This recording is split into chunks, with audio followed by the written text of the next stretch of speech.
नमस्कार, मैं अर्चना आपका स्वागत करती हूँ हंगामा टाइम्स में। आज मैं आपको लेकर के बीएम शाह ऑडिटोरियम में, जहाँ पे एक नाटक रूपांतर की तैयारी करी जा रही है। ये नाटक रूपांतर क्या है, उनसे बात करेंगे जो हमारे साथ में है, नाटक के निर्देशक और साथ में कलाकार लोग भी हैं, उनसे ही बात करेंगे। बहुत बहुत स्वागत है सर आपका हमारे हंगामा टाइम न्यूज़ चैनल में। हाँ, धन्यवाद। ये एक बहुत प्रसिद्ध नाटक है, भारतीय विजय तेंदुलकर जी का लिखा हुआ सखाराम बाइंडर। हिंदुस्तान की हर भाषा में इस नाटक का मंचन हो चुका है।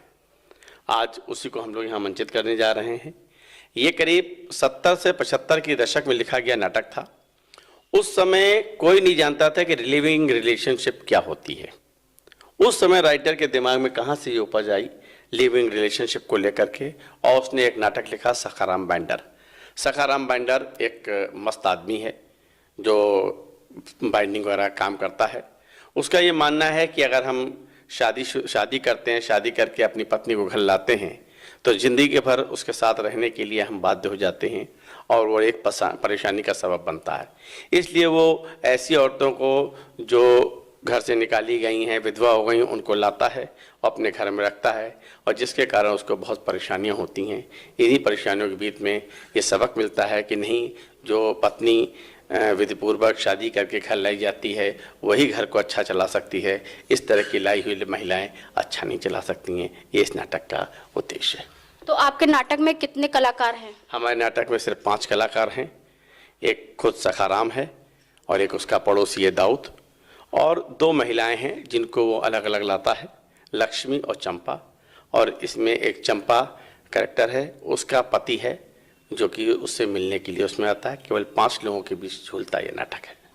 आगे हम कलाकारों से ही बात करेंगे। आइए चलते कलाकारों से बातचीत का सिलसिला शुरू करते हैं। सबसे पहले तो डिम्पल दत्ता हंगामा टाइम्स की शुक्रिया अदा करना चाहेंगी कि वो उन्होंने आज इस कल्चरल इवेंट में फिर से हमें कुछ बोलने का मौका दिया है। आज विजय तेंदुलकर के द्वारा रचित ये जो नाटक है, जो बहुत ही प्रसिद्ध है, और इसमें श्री ज्ञानेश्वर जी के डायरेक्शन में हम सब काम कर रहे हैं। मैं डिम्पल दत्ता, जो हमेशा ही कल्चरल फंक्शन में हमेशा आगे रहती हूँ, आज इसमें सखाराम बाइंडर, जो कि बहुत ही इंटरेस्टिंग लग रहा है आप सबको, और वाकई इसमें एक स्त्री जाति के ऊपर उसकी विषम परिस्थितियों को दर्शाया गया है। स्त्री जाति के ऊपर कैसे जानवरों की तरह सलूक किया जाता है, वो आज भी हो रहा है कई कई जगहों पे। तो ये एक समाज के लिए बहुत अच्छा मैसेज जाएगा कि हम वुमेन्स राइट के लिए क्या कर सकते हैं, क्या समझ सकते हैं, क्या सफल प्रयास कर सकते हैं। तो हमारे साथ और भी बहुत सारे पात्र हैं जो ये कैरेक्टर बहुत अच्छी तरह से निभा रहे हैं। तो हमारे सोसाइटी के लिए यही एक मैसेज है कि हम बहुत सफल तरीके से अपने पात्र को निभाएं। अभी भी हमारे समाज में स्त्री जाति के मानसिक स्थिति से खेला जाता है, और अभी भी कई कई जगह, कई कई क्षेत्र, कई कई गांव ऐसे हैं अपनी मान अभिमान सबको खो के, जानवरों की तरह सलूक पा के वो उसको लेके पैदा नहीं होती है, जन्म नहीं लेती है, उसको वैसा बनाया जाता है। तो इस समाज को यही संदेश देता है कि अभी भी हमें बहुत कुछ करना है स्त्री जाति की स्थिति को सुधारने के लिए, और उसके सफल संचालन के लिए, उसके सुखी जीवन के लिए। ये समाज को ये संदेश देता है कि अभी भी हमें कई क्षेत्रों में लोगों की मानसिक स्थिति सुधारना है। इसमें सखाराम बाइंडर, उसके चरित्र और उसकी मानसिक स्थिति तो बहुत गिरी थी, इसीलिए वो कुछ भी कर नहीं पाया। वो हमेशा स्त्री जाति को नोचता था, दबाता था। तो इसके द्वारा हम बहुत कुछ मैसेज दे सकते हैं कि वाकई स्त्री जाति की मानसिक और सामाजिक स्थिति को सुधारना बहुत ज़रूरी है, और वो हमारे हाथ में है। जय हिंद। आपके कैरेक्टर का क्या नाम है मैम? जी, मैं इस सखाराम बाइंडर में मेरा लक्ष्मी का कैरेक्टर है, जो कि वो आश्रम, उसके पति ने उसको निकाल दिया है और आश्रम में रह रही होती है। तो सखाराम उसको लेकर आता है और वहाँ लेकर उसके साथ बहुत ज़्यादा दुराचार करता है, बहुत ज़्यादा उसे परेशान करता है। लेकिन वो एक ऐसी उस कैरेक्टर में उसको इस तरह से दिखाया गया है कि वो उसका बहुत ज़्यादा फुल सपोर्ट करती है, वो इतना मारता है उसको, बहुत ज़्यादा परेशान करता है, लेकिन तब भी वो उसको छोड़ती नहीं है, उसे अपना पति मानने लगती है। कितने दिन से इसकी तैयारी चल रही है मैम?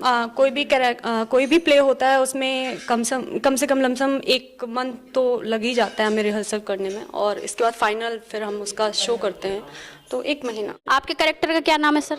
जी, मेरे कैरेक्टर का नाम इंस्पेक्टर शिंदे है, जो कि चंपा का पति है। चंपा पे बहुत अत्याचार कर चुका है वो, और चंपा उसी गुस्से में उसको छोड़ के चली आई है। और ज्ञानेश्वर जी का मैं बहुत बहुत शुक्रगुजार हूँ कि उन्होंने मुझे इस प्ले में मौका दिया, क्योंकि ये बहुत ही प्रख्यात प्ले है, बहुत ही कंट्रोवर्शियल भी रहा है। और इसमें इंसान के भीतर की पीड़ा की बात की गई है कि आदमी गुस्से में अपने आप को भी दिक्कत पहुंचाता है और दूसरों को भी।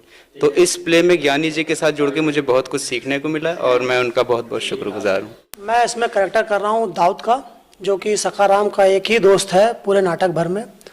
और दाऊद के साथ मतलब सखाराम के साथ हमारा वो अट्रैक्शन है कि जो सखाराम करता है वो मुझको सारी बातें मालूम होती हैं, और उसके घर का आना जाना, उसकी सारी मतलब बातों को एक शेयर करने वाला आदमी है, तो वो दाऊद। बस मेरा उसमें यही कैरेक्टर है।